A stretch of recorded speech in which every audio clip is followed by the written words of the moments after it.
না, আমার আমার কাছে যেটা মনে হয়, দেখেন আমরা একটু তাড়াহুড়ো করেছি। আমাদের পাওয়ার প্লেটা আমাদের চমৎকার ছিল। আমরা 52 করেছি 6 ওভারে, কিন্তু ওইখান থেকে আমাদের ক্যারি করতে পারিনি। সো মানে প্রত্যেক ওভারে কিংবা 2 ওভার পর পর একটা করে উইকেট ফল করছিল। সো ওইখানে আমরা একটু, আমার মনে হয় আমরা একটু তাড়াহুড়া করেছি। আমরা অতিরিক্ত বাউন্ডারিতে গেছি, যেখানে আমরা যদি একটু একটা পার্টনারশিপ বিল্ড করতে পারতাম, 30-35 রান, ইভেন 40 রানে একটা পার্টনারশিপ যদি হতো।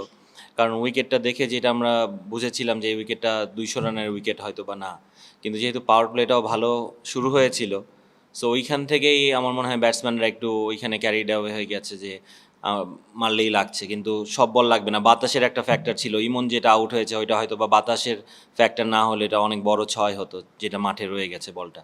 সো ওই জায়গাটায় আমরা একটা মানে একটু ব্যাকফুটে গিয়েছিলাম। আমরা 7 থেকে 15-এর মধ্যে আমাদের 3টা উইকেট পড়েছে, যেখানে আমাদের খেলাটা বানানো দরকার ছিল, ওইখানে একটা পার্টনারশিপ। সো ওই জায়গাটায় আমরা একটা ওভার কম খেলেছি।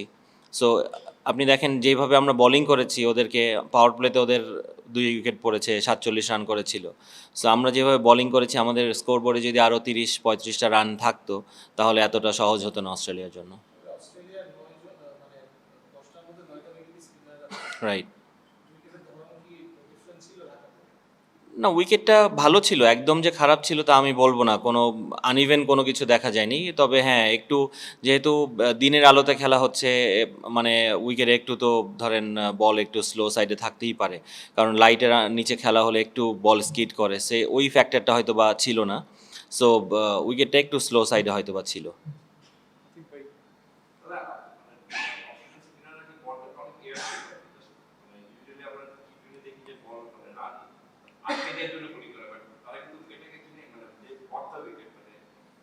না দেখেন আমাদের,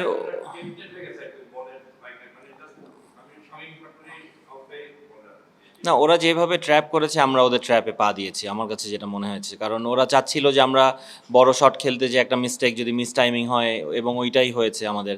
এবং আমরা অতিরিক্ত মানে বাউন্ডারির উপরে ডিপেন্ড করেছি। সেখানে যদি আমরা একটু ইনিংসটা বিল্ড আপ করতে পারতাম, আমার মনে হয় আমার সাথে আমাদের ব্যাটসম্যানরাও একমত হবে যে আমরা অতিরিক্ত বাউন্ডারির জন্য ছিলাম, যে সব বলেই 4-6 মারবো। কিংবা আমরা ওইখানে একটু যদি আমরা সেন্সিবল ব্যাটিং করে আসতে পারতাম, যে একটা ছোট্ট একটা পার্টনারশিপ, একটা ব্যাক টু ব্যাক উইকেট পড়ে গেছে, তারপরে আমি যদি ছোট্ট একটা 20-25 রান 30 রানের পার্টনারশিপ হতো, আমার মনে হয় সিনারিটা একটু চেঞ্জ হতো।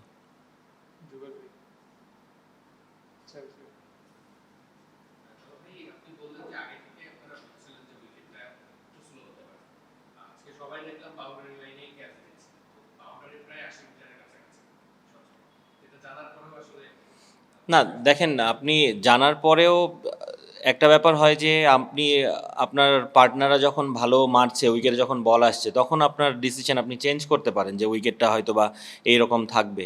কিন্তু আমাদের মিস্টেকটা ছিল যে আমরা উইকেট থ্রো করে এসেছি অনেক, আমাদের উইকেটটা দিয়ে দিয়েছি ওদেরকে অনেক।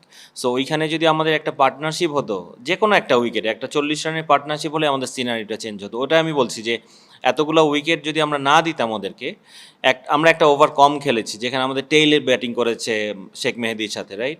সো ওইখানে যদি আমাদের জেনুইন ব্যাটসম্যানরা ব্যাটিং করতো, তাহলে আমাদের, দেখেন শেখ মেহেদিও একটা ওভারে 3টা 4 মেরেছে পরপর। সো ওইখানে আমাদের জেনুইন ব্যাটসম্যানরা যদি ব্যাটিং করতো, তাহলে ওদের জন্য আরও ডিফিকাল্ট হতো। ওইটাই বলছিলাম।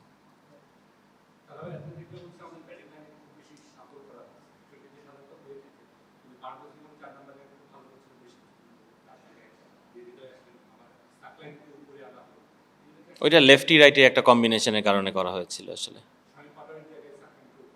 জি জি জি, লেফটি রাইটি কম্বিনেশনের জন্য একটা ওই সাফলটা করা হয়েছিল আসলে।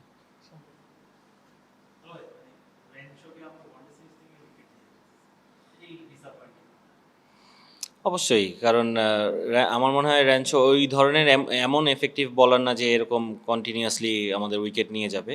সো আই হোপ যে আমাদের ব্যাটসম্যানরা এই জায়গাটা নেক্সট ম্যাচ থেকে ওভারকাম করে ফেলবে।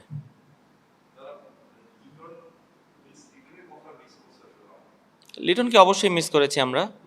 ফিজিও এখন ওকে টেক কেয়ার করছে। আই হোপ আমরা নেক্সট ম্যাচের আগে একটা রেজাল্ট পেয়ে যাব।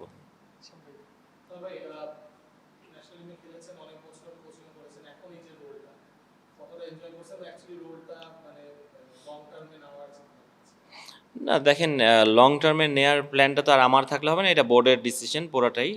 যেহেতু আমাকে বোর্ড এখনো পর্যন্ত অস্ট্রেলিয়া আর জিম্বাবুয়ে সিরিজের জন্য মানে অ্যাপয়েন্ট করেছে, অবশ্যই এনজয় করছি। I know it's very challenging, but অবশ্যই এনজয় করছি, কারণ এদের সাথে অনেক কাজ করা হয়েছে।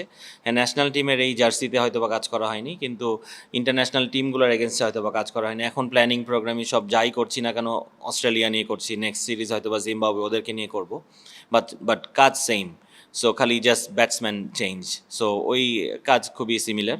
সো এখানে আমার মনে হয় নিচে বরঞ্চ কাজ করাটা অনেক ডিফিকাল্ট, কারণ এখানে টেকনিক্যাল অনেক ব্যাপার থাকে।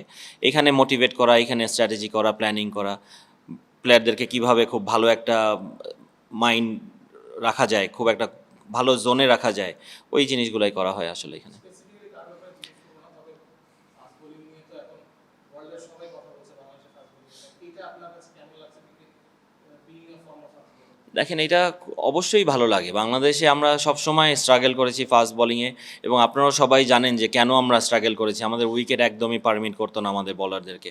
সো এখন বাংলাদেশ যখন আমরা ট্রু উইকেট দেখি, তখন খুবই চমৎকার লাগে। এবং আমাদের পাইপলাইন বলেন, ন্যাশনাল টিম বলেন, যতগুলো ফাস্ট বোলার আছে, এবং অনেকেই অনেক কথা বলেন যে সব সময় ক্রেডিটটা আসলে আমাদের লোকাল কোচদেরকে দেওয়া হয় না, কিন্তু নিচে যেই প্লেয়ারগুলো যখন তৈরি হয়, তখন কিন্তু আমাদের লোকাল কোচরাই কাজ করেন।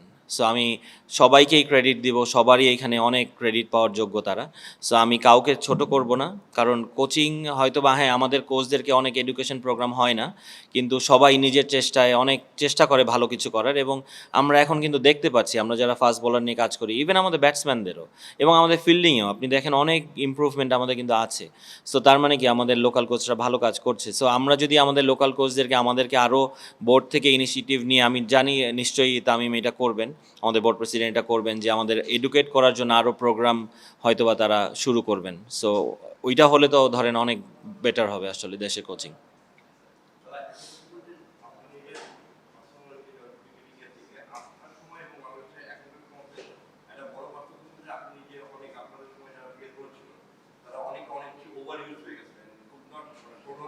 রাইট।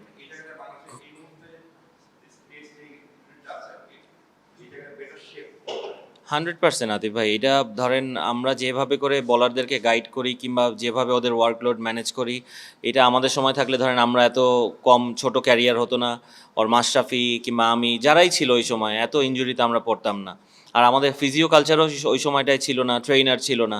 সো এখন আপনি যদি ওই সময়ের সাথে কম্পেয়ার করেন, অবশ্যই। এবং আমরা এখন যেভাবে ফাস্ট বোলারদেরকে মেনটেন করি, এটা একদম ইন্টারন্যাশনাল লেভেলে মেনটেন করা হয়। সো এটা মানে আমি বলবো যে খুবই চমৎকার।